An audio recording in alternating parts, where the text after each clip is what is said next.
ഞാൻ ഇപ്പൊ വന്നതേ ഇയാള് മോഷ്ടിച്ചെടുത്ത ഫയല് തിരികെ വാങ്ങാനാ.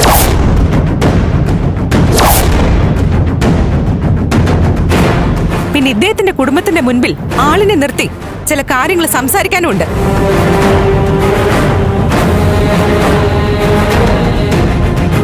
അതുകൊണ്ട് ഇപ്പൊ നിന്റെ പ്രിയപ്പെട്ട സുഹൃത്തിനെ ഞാൻ അങ്ങ് കൊണ്ടുപോവാ.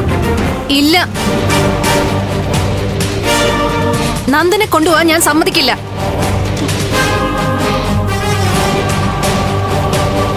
നന്ദ, നീ റൂമിൽ പോവാൻ.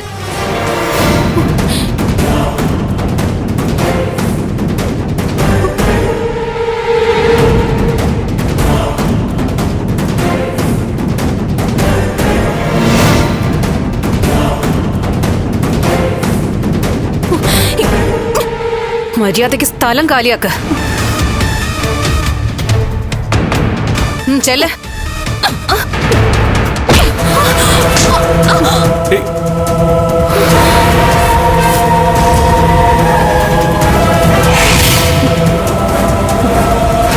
ഇതുവരെ കണ്ട ദേവികയല്ല ഇപ്പൊ നിന്റെ മുമ്പിൽ നിൽക്കുന്ന.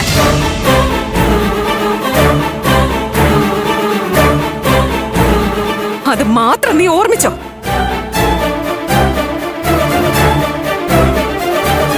ജീവൻ പോകുന്നു പറഞ്ഞാലും ഇനി ഞാൻ തോറ്റു തരില്ല. നീ എന്നല്ല ഒരുത്തിക്കും എന്നെ ഇനി തടയാൻ പറ്റില്ലടി.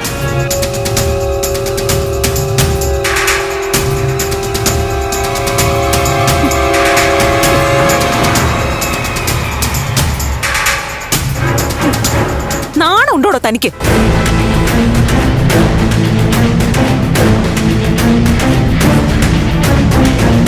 അവള് മുറി കയറാൻ പറഞ്ഞപ്പോ വാലാട്ടിക്കൊണ്ട് കയറി ഒളിക്കാൻ. ആണാണെന്ന് പറഞ്ഞ് മീശയും വെച്ച് നടക്കുന്നു. കഷ്ടം തന്നെ. ദേവി, നീ എന്നെ അപമാനിക്കാൻ വേണ്ടി വന്നിരിക്കുകയല്ലേ? നീ തെറ്റിദ്ധരിച്ചിരിക്കുക. ഞങ്ങള് 2 മുറിയിലാ കഴിഞ്ഞത്.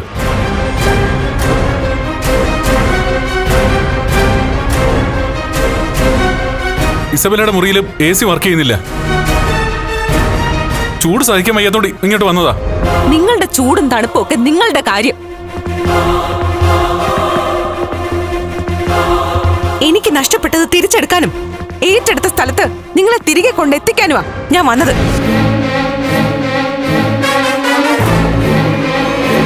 കൂടെ വന്നേ പറ്റൂ. കൂടെ കൊണ്ടുപോകാൻ ഒരുങ്ങിയാ നിൽക്കുന്നെ. ഓഹോ, അപ്പോ മര്യാദയ്ക്ക് പറയുമ്പോ നീ വലിയ ആളാവുന്നോ?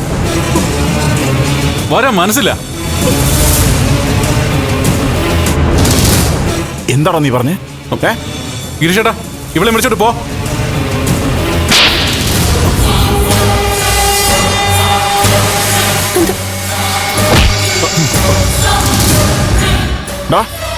നോക്ക്, രജനി ഉള്ളപ്പോ ഏതെങ്കിലും ഒരു പെണ്ണിന്റെ കൂടെ ഞാനും പോട്ടെ റിസോർട്ടിലേക്ക്. പോട്ടടാ. പിടിക്കപ്പെടുമ്പോ സംഘടനാ കാര്യം ചർച്ച ചെയ്യാൻ വന്നാണെന്ന് പറഞ്ഞാ നീ കേക്കോടാ?